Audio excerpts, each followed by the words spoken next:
오늘 성경 말씀을 읽어보면 15절에서 22절에는 바리새인들이 나오고 그 다음에 23절에서 33절 부활 논쟁 때는 사두개인들이 나오고 또 그리고 가장 큰 율법 개념이 뭡니까? 라고 얘기할 때는 또 율법학자가 나오고 바리새인들이 그 헤롯 당원들과 더불어서 예수님께 보내면서 예수를 어떻게 해서든지 말의 올무에 빠지도록 그렇게 시험하는 장면이 15절 이하에서 나오고 있습니다. 가이사에게 세금을 바치는 게 옳으냐? 사실 어떻게 보면 로마 제국 속에 있는데 로마의 황제가 정한 세금을 내는 것이 맞는 거죠. 그런데 그게 옳으냐 그르냐라고 하는 것을 이제 묻는 거죠. 역사 속에서 보면 로마 황제가 주후 7년경에서부터 이 팔레스틴 지역에 인두세를 걷어들이거든요. 그래가지고 그 인구조사를 통해가지고 세금을 매기는 거죠. 분봉왕들로 하여금 인구 수에 따라서 세금을 로마에게 바치도록 그렇게 이제 강요를 했던 것이죠. 그러다 보니까 이제 사두개파라든지 헤롯 땅을 제외하고서는 다 그 인두세 내는 것에 대해서 굉장히 거부감을 갖고 있었던 그 당시의 상황이 그랬다라고 얘기할 수 있죠. 이렇게 가이사에게 세금을 바치는 게 옳으냐 그르냐라고 하는 정치적인 이슈를 통해 가지고 예수님을 시험을 하고 있다라고 볼 수 있는 거죠. 자, 그럴 때 예수님께서 이 올무를 어떻게 빠져나가고 있느냐라고 하는 것을 우리가 19절에서 한번 먼저 보면 이렇습니다. 세금 낼 돈을 내게 보이라 하시니 데나리온 하나를 가져왔거늘. 그러니까 디베랴 황제나 또는 그 황제의 그 부인인 리비아의 좌상이 그림이 그려져 있고 그리고 말하자면 글자로 보면은 하나님의 아들 디베랴 대제사장 이런 식으로 이야기를 할 수 있단 말이죠. 그러니까 어떻게 보면 유대인들의 입장에서 보면 이거는 말도 안 되는 얘기죠. 이 돈을 로마 사람들 속에서는 사용할런지 모르지만은 그러나 성전에서만큼은 필히 교환을 해서 사용할 수밖에 없었던 것입니다.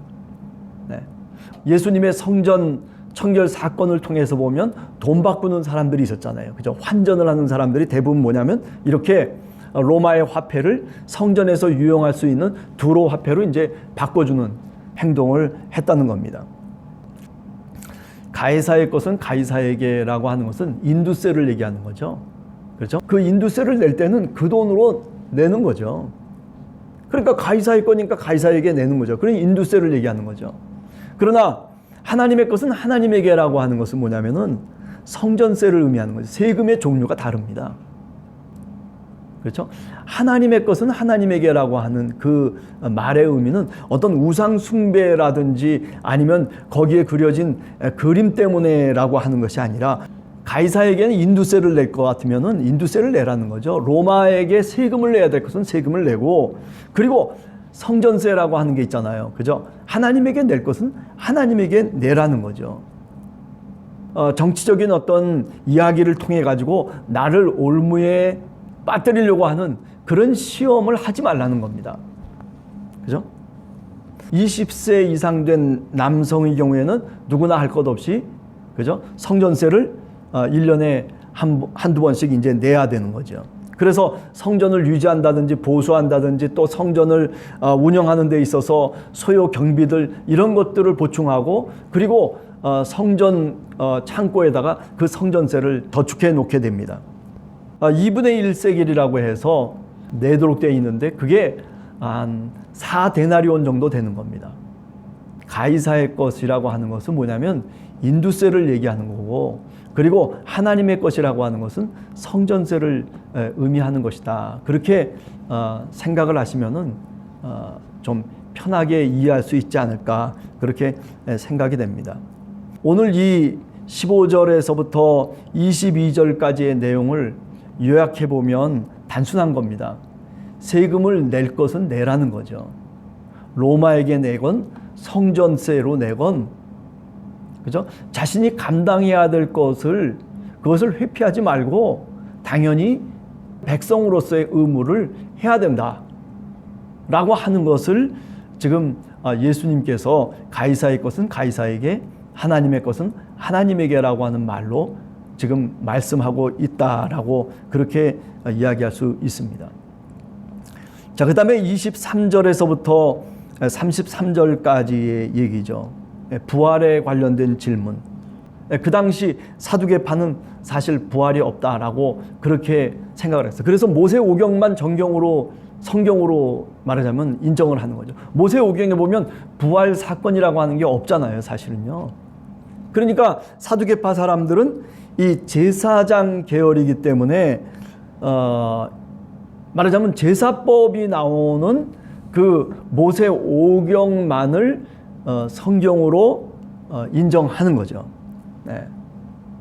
이제 그러면서 이제 사두개파 사람들이 예수님께 나와가지고 비꼬는 거죠. 부활이 없다고 하는 그 사두개파 사람들이 뭐라고 얘기하냐면, 만약에 부활을 한다면 이런 경우에 어떻게 하면 되겠습니까? 라고 하는 말도 안 되는 얘기를 사두개파 사람들은 나름대로 논리를 잡아가지고 그래가지고 얘기를 하는 거죠. 그러니까 부활이 없는 거 아니냐, 이렇게 이제 얘기를 하게 되는 겁니다.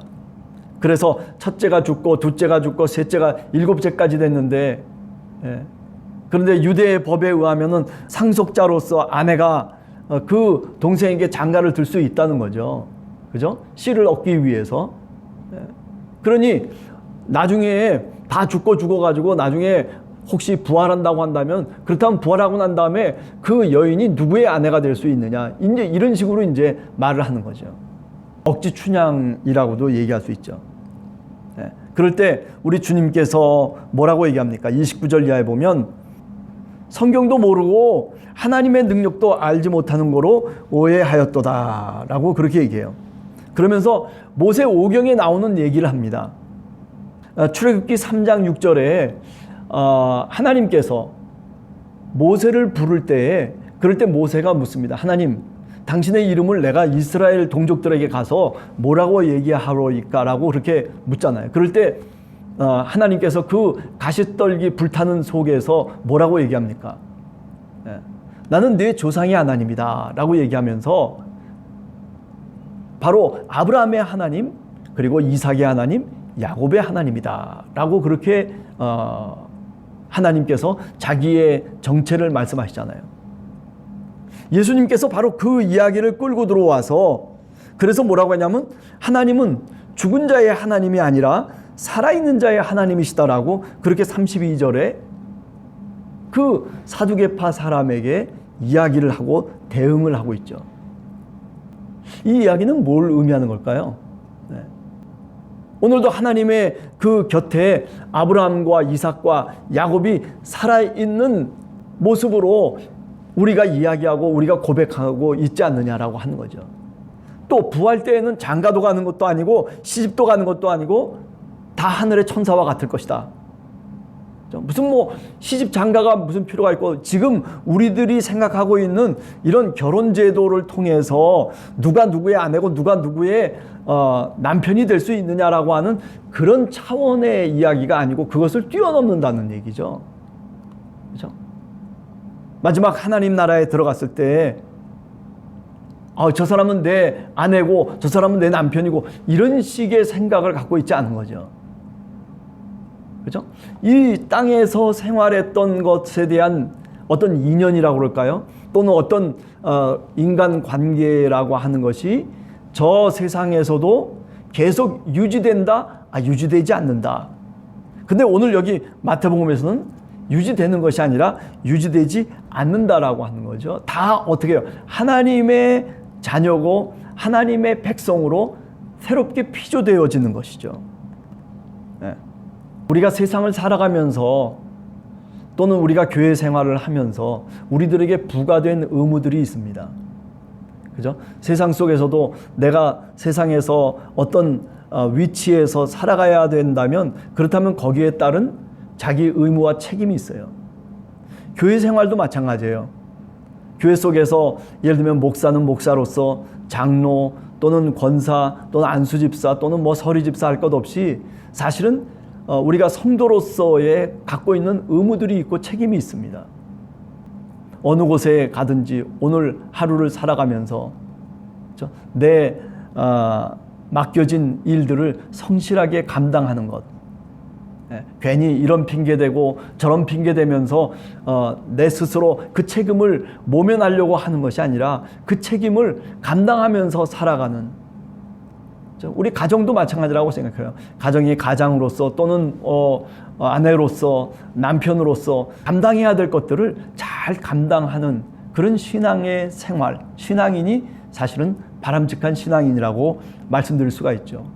뭐 가이사의 것은 가이사, 하나님의 것은 하나님이라고 하는 것이 꼭 세금에 대한 문제가 아니라 그만큼 성전세든 또는 인두세든 상관없이 우리에게 주어진 직책과 또는 그 위치에 따라서 우리가 해야 될 일을 감당하면서 살아가는 것이 그게 하나님의 백성의 모습이다라고 그렇게 첫 번째로 말씀드리고, 그 다음에 두 번째는 사실 성경을 잘 모르면서도 괜히 아는 체 하는 거죠. 누가? 사두개파 사람들이 나와가지고 말꼬리를 잡고 그리고 왜곡된 성경의 지식을 갖고 성경 이야기를 하는 거예요. 그죠? 성경의 말씀을 자꾸 이상하게 왜곡하려고 하는 거예요. 자기 뜻대로, 자기가 원하는 대로. 뭐 형제가 있는데 7 형제가 있는데 뭐 이 사람이 죽고 이 사람이 죽고 그래서 어떻게 누구의 아내냐, 이런 얘기들은 이거는 있을 수도 없는 일이고 현실 속에서도 불가능한 얘기들이란 말이죠. 그런데 자꾸 그 하나님의 말씀을 자신들이 믿고 있고 자신들이 주장하고 싶은 대로만 주장하고 믿으려고 하는 거죠. 그래서 그렇게 해서는 결코 안 된다라고 하는 것. 신앙이라고 하는 것은 그래도 어느 정도 객관성이 있어야 돼요. 그렇죠?